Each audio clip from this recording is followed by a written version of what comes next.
in the shadow of two suns, where the crimson sands of Xantha stretched endlessly beneath a sky that shimmered with perpetual auroras, there existed a civilization unlike any other. The Xarens were warriors born from the stars themselves, their bodies forged in the crucible of cosmic radiation and ancient genetic engineering.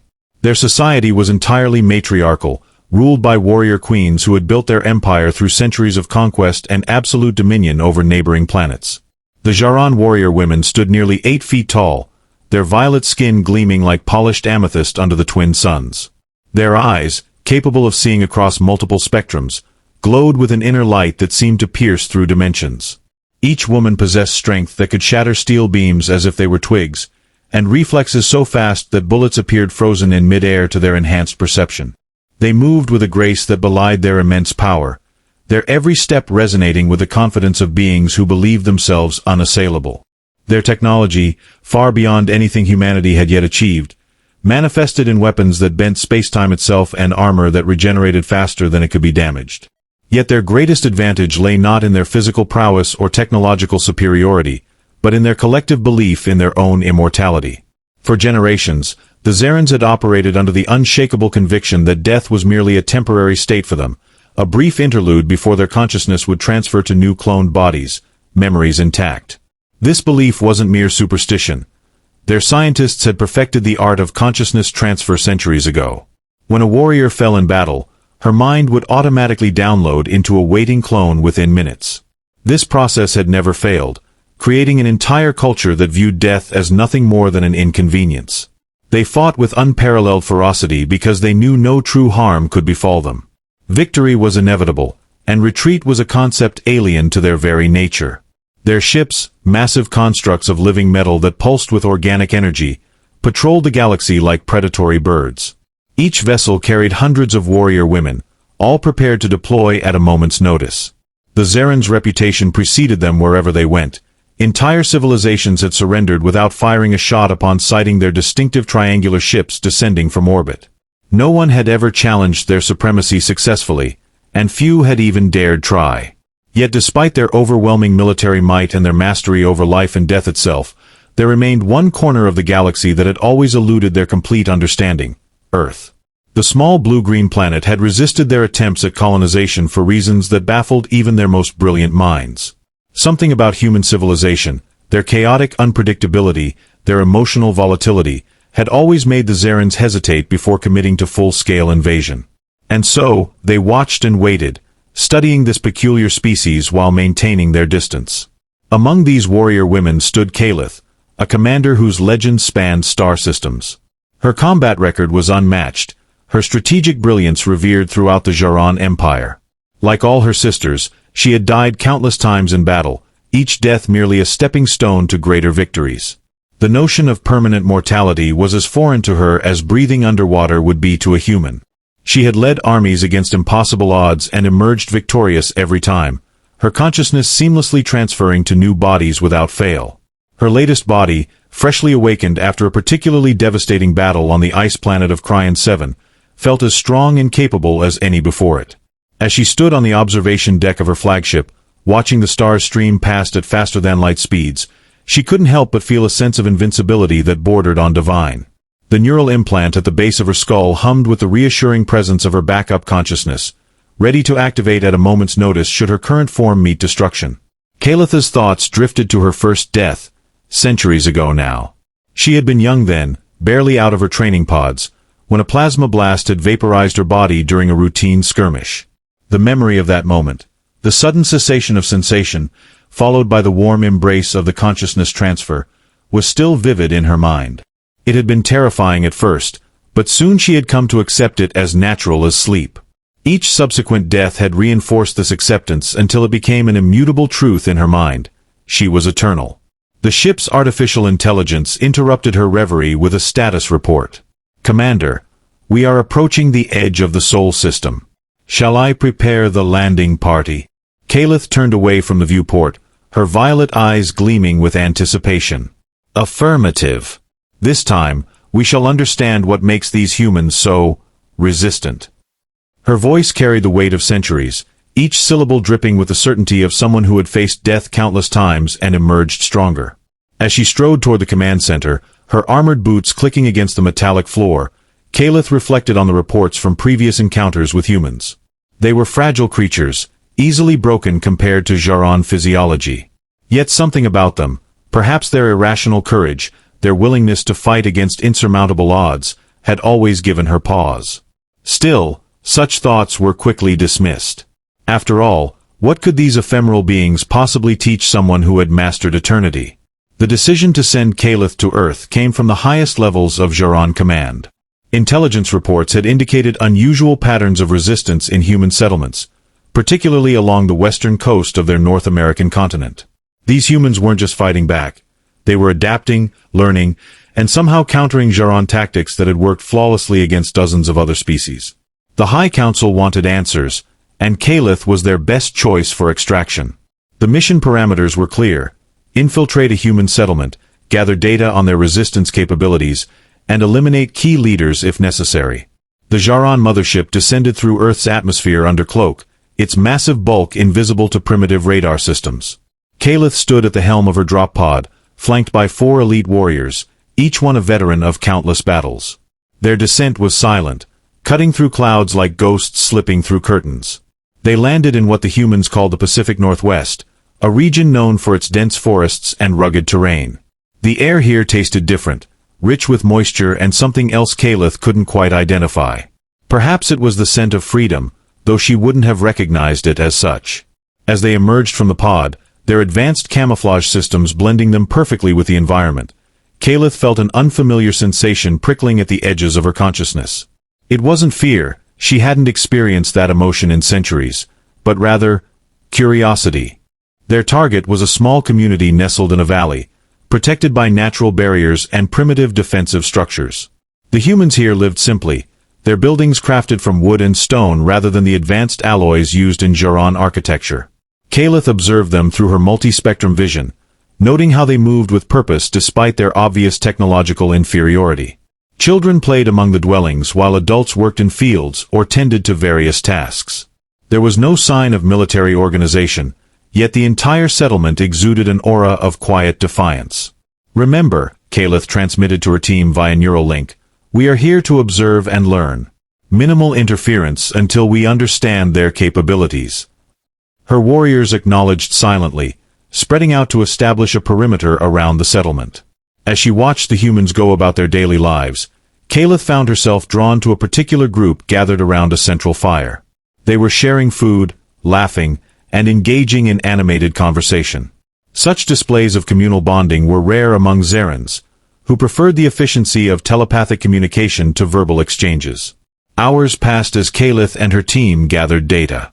The humans proved surprisingly resourceful, using simple tools and techniques to achieve complex results. Their agricultural methods, while primitive, demonstrated an intimate understanding of their environment that rivaled Xaren terraforming technology. More intriguing still was their social structure, apparently egalitarian, with leadership roles shifting based on circumstance rather than rigid hierarchy. Kaleth recorded everything, her analytical mind processing patterns and connections that would later prove invaluable to her people. Then, as dusk painted the sky in hues of orange and purple, something unexpected happened. A human male, perhaps in his late 20s by Earth standards, emerged from one of the dwellings carrying what appeared to be musical instruments. He began playing, producing sounds that resonated through the valley with surprising clarity. The notes carried emotions Kaleth couldn't immediately categorize, joy tinged with sadness, hope mixed with yearning. Other humans joined him, their voices rising in harmony that transcended language barriers. For the first time in her long existence, Kaleth felt her carefully constructed worldview waver. These ephemeral creatures, destined to live only a fraction of her lifespan, created beauty that seemed to touch something fundamental in the universe itself. Her fingers twitched involuntarily, reaching for her weapon before she forced herself to relax. What was this feeling? Why did it make her want to both destroy and preserve simultaneously? The laughter caught Kaleth completely off guard.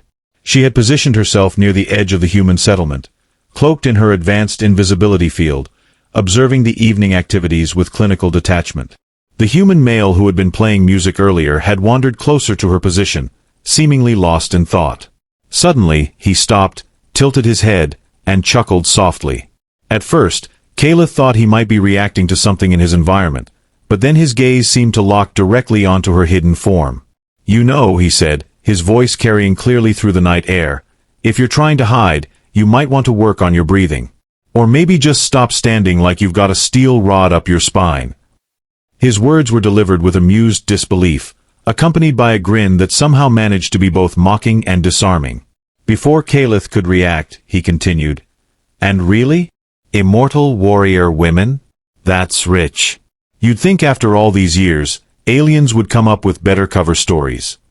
The sound of his laughter triggered something deep within Caliph, something primal and unsettling. Her neural implant buzzed with warning signals as her heart rate accelerated, an unusual response for someone who hadn't experienced genuine surprise in centuries. The human's casual dismissal of her supposed invincibility struck like a physical blow, shaking the very foundation of her existence. How could this fragile creature, with his limited lifespan and laughably primitive biology, dare to mock something she had taken as absolute truth for so long? As his chuckles echoed through the clearing, Caliph felt her carefully maintained composure begin to crack. Her hands trembled slightly, betraying the turmoil raging within her. The human's words replayed in her mind, each syllable chipping away at centuries of certainty. Could he see through her invisibility field? Was her legendary stealth truly that flawed? Or was something else at play here? Some fundamental misunderstanding about her nature that she had never considered? Before she could formulate a response, the human took a step forward, his grin widening. "Oh, don't get me wrong," he said, his voice dripping with mockery. "You do look impressive. All shiny armor and glowing eyes. But immortal? Come on. I've seen mosquitoes live longer than the average alien invader." His laughter grew louder, more infectious, and Caliph realized with growing horror that other humans were beginning to notice. Some started joining in, their amusement spreading like wildfire through the gathering darkness. The weight of their collective ridicule pressed down on Caliph, heavier than any physical force she had ever encountered. Her neural implant, designed to maintain perfect emotional equilibrium, struggled to process the flood of unfamiliar sensations coursing through her system. Anger warred with doubt, pride battled uncertainty, and somewhere deep inside, a tiny seed of fear began to germinate. For the first time in her long existence, she questioned whether her immortality was truly as absolute as she had always believed. The human's laughter continued to ring in Caliph's ears as she retreated to the safety of the forest's edge, her usual graceful movements now jerky and uncertain. Every step felt like betrayal, not just of her physical capabilities, but of the very core of her being. The neural implant at the base of her skull pulsed erratically, struggling to reconcile the conflicting signals flooding her system. Her enhanced senses, usually so precise, seemed dulled by the emotional turmoil raging within her. She leaned against a tree, its rough bark pressing uncomfortably against her armored back. The cool night air, previously unnoticed, now sent shivers through her frame. Her warriors had reported back to the drop pod, leaving her alone with her thoughts, a rare occurrence that she suddenly found intolerable. The human's words kept echoing in her mind, each repetition carving deeper into her psyche. "Immortal? Come on." The casual dismissal stung worse than any plasma blast she had ever endured. Calipha's fingers brushed against the control panel of her invisibility field, toggling it off and on repeatedly. Had her technology failed her? No, the readings showed everything functioning perfectly. Then why had that human seen through her disguise? Her superior intellect churned through possibilities, rejecting each explanation as quickly as it formed. The alternative, that something about her presence had been inherently detectable, was too unsettling to contemplate. Her enhanced hearing picked up distant sounds from the human settlement. More laughter, conversations carried on gentle breezes, the occasional burst of music. These ephemeral creatures, with their fleeting lives and primitive technology, had somehow pierced through centuries of certainty. The realization gnawed at her consciousness, threatening to unravel everything she understood about herself and her species. For beings who prided themselves on logical superiority, this situation was maddeningly illogical. The neural implant's warnings grew more insistent, detecting elevated stress levels that threatened to compromise her mental stability. Caliph clenched her fists, feeling the familiar strength in her limbs but finding little comfort in it. If her immortality was indeed an illusion, what did that make all her previous deaths? Merely temporary setbacks? Or something more profound, something she had been too arrogant to consider? The questions multiplied faster than answers, each one bringing her closer to a precipice she had never imagined existing. A soft rustle in the underbrush drew Kalitha's attention, her combat instincts kicking in despite her mental turmoil. She activated her invisibility field again, moving silently through the trees toward the source of the disturbance. Whatever it was, it would provide a welcome distraction from the chaos swirling within her mind. Yet even as she stalked through the forest, weapon at the ready, she couldn't shake the feeling that she was being hunted, not by whatever creature lurked ahead, but by doubts that had finally found purchase in her supposedly invincible psyche. The rustling grew louder, accompanied by the unmistakable sound of footsteps crunching through fallen leaves. Kalitha's training took over, her movements becoming fluid and precise as she circled around to flank the intruder. Through the trees, she spotted movement, a figure moving deliberately through the darkness. Not a human, but something else entirely. The creature paused, sniffing the air, its silhouette distorted by the moonlight filtering through the canopy. Kalitha's enhanced vision revealed details that made her pause. The being stood nearly 7 feet tall, covered in mottled green scales that shifted colors with each movement. Its eyes glowed with an intelligence that suggested more than animal instinct, and its claws left deep furrows in the earth with each step. This wasn't a native earth creature, it was another alien, and judging by its cautious movements, it was aware of her presence. The encounter forced Kalith to push aside her internal conflict temporarily. Here was a threat she understood, a challenge she could face with her usual precision. Yet as she prepared to engage, she noticed something strange. The creature wasn't moving toward the human settlement, it was heading directly away from it, almost as if it had been driven off. This revelation sparked a chain reaction in Kalitha's mind, connecting disparate pieces of information she had gathered during her observation of the humans. She recalled how the settlement's inhabitants had reacted to various threats during her surveillance. Their responses had been coordinated and effective, often driving away predators much larger and more dangerous than themselves. The defensive structures she had initially dismissed as primitive now seemed ingeniously designed to channel potential attackers into kill zones. Even their agricultural practices, which she had noted for their efficiency, incorporated elements that doubled as early warning systems for approaching threats. The alien creature before her hesitated, then turned abruptly and disappeared into the forest. Kalith remained still, processing this new information. These humans weren't just surviving, they were thriving in an environment filled with dangers that would have wiped out less adaptable species. Their apparent fragility masked a resilience that went beyond physical capabilities. They had learned to work with their environment, to adapt and overcome challenges in ways that even the technologically superior Xarens might benefit from understanding. As she considered these revelations, Kalitha's neural implant registered a shift in her emotional state. The turmoil caused by the humans' laughter hadn't dissipated, but it had transformed into something else, a burning curiosity that demanded satisfaction. The humans had managed to repel not only Xaren advances but also other alien threats without relying on advanced technology or physical superiority. Their success suggested the existence of qualities that transcended conventional measures of strength and power. The implications of this realization began to crystallize in Kalitha's mind. Perhaps her people's obsession with physical dominance and technological supremacy had blinded them to other forms of strength. The humans' ability to create beauty, to find joy in simple things, to work together despite individual differences, all these traits contributed to their survival in ways that pure physical power never could. The laughter that had shaken her core might represent something more profound than mere mockery. It could be a manifestation of their most powerful weapon against despair and fear. Kalitha's hand moved unconsciously to the hilt of her weapon, but instead of drawing it, she found herself tracing the intricate patterns etched into its surface. These designs, once symbols of Xaren superiority, now seemed strangely hollow compared to the genuine expressions of creativity she had witnessed among the humans. The neural implant's warnings had subsided, replaced by a different kind of alert, one that suggested her brain was forming new neural pathways, creating connections between concepts that had never before intersected in her logical framework. The forest around her seemed to breathe differently now, each rustle of leaves and chirp of nocturnal creatures carrying new significance.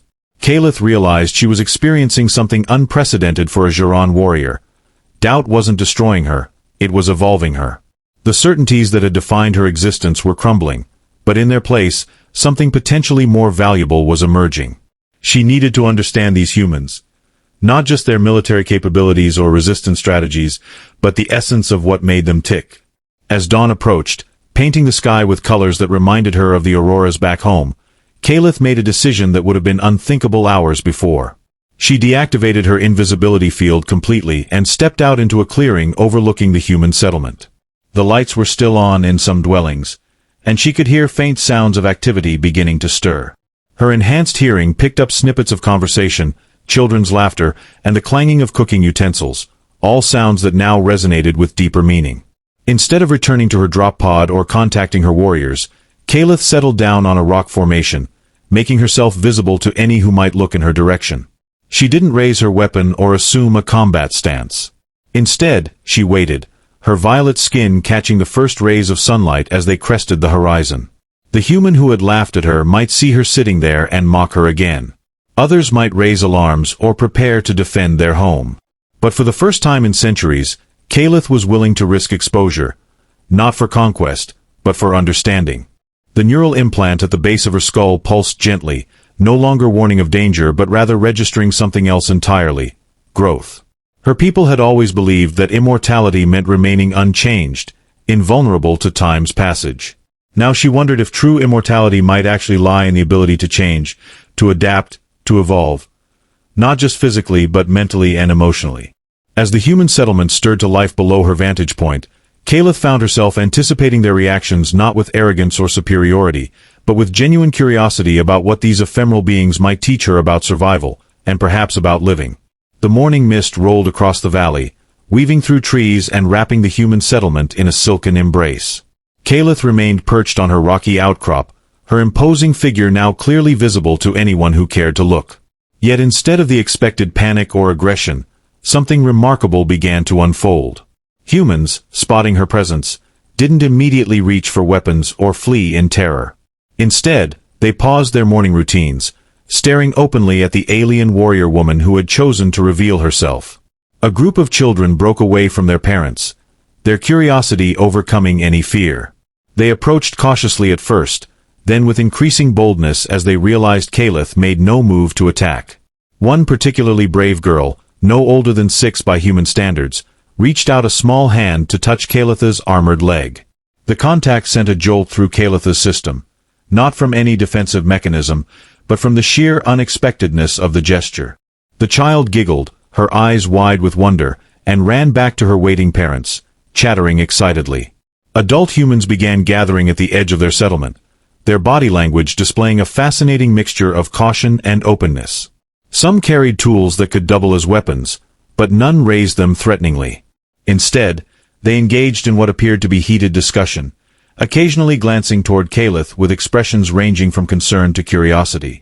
The man who had laughed at her the previous night emerged from a nearby dwelling, his guitar slung over his shoulder. He didn't approach immediately but stood watching from a distance, his expression unreadable. Kaleth's enhanced sensors detected increased adrenaline levels in the humans, but also something else: chemical markers associated with excitement and anticipation rather than pure fear. This response puzzled her. According to Xaren doctrine, lesser species should either submit completely or fight to the death when confronted with superior beings. Yet these humans seemed to be operating according to an entirely different set of rules, ones that defied her extensive combat programming. As the morning progressed, several humans began setting up what appeared to be some sort of communal gathering area. Tables were brought out, laden with food and drink. Children ran between adults, helping carry items while older members of the community directed operations with practiced efficiency. The scene unfolding before Kaleth bore little resemblance to any military strategy or defense protocol she had encountered. There was no hierarchical command structure, no rigid organization. Just a fluid cooperation that seemed to emerge naturally from the group dynamic. The man with the guitar finally approached, stopping at what he apparently considered a safe distance. He didn't speak immediately but began strumming a melody that seemed to resonate with the morning's peaceful atmosphere. Other humans joined in, some with instruments, others with voices, creating a tapestry of sound that filled the valley. Kaleth found herself captivated by the performance, her analytical mind struggling to parse the mathematical perfection underlying the apparent chaos of harmonies and rhythms.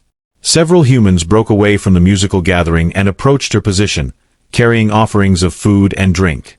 They placed these items at the base of her rock formation and retreated, making no demands or requests. Their actions suggested neither submission nor aggression but rather an invitation, a concept that Xaren diplomatic protocols had long since abandoned in favor of more direct methods of negotiation. Kalitha's neural implant registered increasing complexity in her emotional responses. The combination of stimuli, human behavior patterns, acoustic vibrations, chemical signals, overwhelmed her system's ability to maintain strict emotional control. Yet instead of triggering defensive mechanisms, this overload produced something unexpected, a desire to understand rather than conquer. The humans weren't treating her as an invincible warrior or a mortal enemy, but as something else entirely, a being who could choose her role in their shared reality. As the sun climbed higher in the sky, casting long shadows across the valley, Kalith found herself facing a decision that would have been inconceivable days before. She could withdraw, return to her ship, and report her findings to the Xaren High Command. Or she could stay, risking everything she had ever known, to explore this unprecedented opportunity for genuine interaction. The humans continued their morning activities, occasionally glancing in her direction but otherwise behaving as if her presence was neither particularly threatening nor remarkable. Her warriors would be expecting her return, their patience likely wearing thin. Yet the thought of leaving now, before she fully understood what was happening here, seemed increasingly unacceptable. The neural implant's constant monitoring of her physiological state revealed something astonishing. Her stress levels were decreasing despite her prolonged exposure. The humans' apparent lack of hostility, combined with their puzzling behavior patterns, created an environment that challenged every assumption she had ever held about interspecies interactions. The man with the guitar began walking toward her again, this time accompanied by several elders from the community. Their steps were measured, their expressions serious but not hostile. Kalith rose from her position, her movements deliberate and controlled. She could end this encounter with a single gesture, assert her dominance, and restore order to this chaotic situation. But as she looked into the human's eyes that reflected both fear and hope, she found herself unwilling to take that path. Instead, she took a step forward, then another, until she stood at the edge of their gathering area. The humans watched her approach, their body language shifting subtly as she entered their space. Some tensed, ready to flee or fight, while others relaxed, their trust apparently outweighing their fear.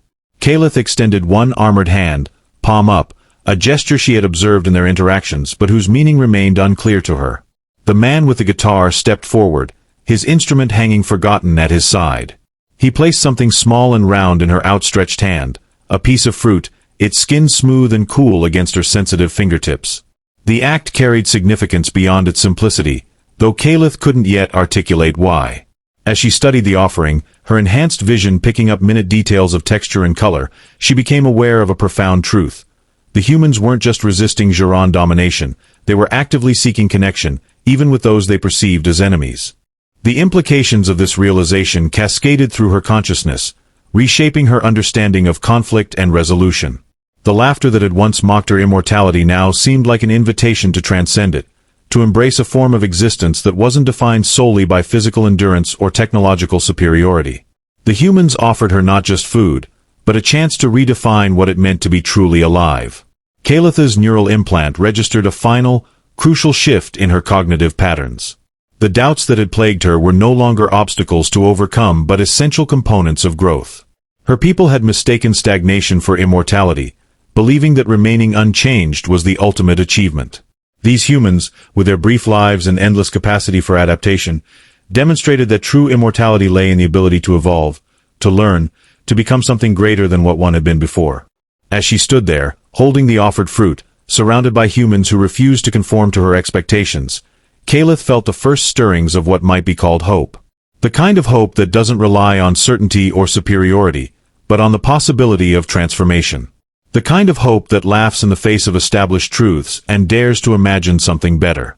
And in that moment, she understood that her journey was just beginning, that the real battle wasn't against mortality or vulnerability, but against the limitations of her own mind.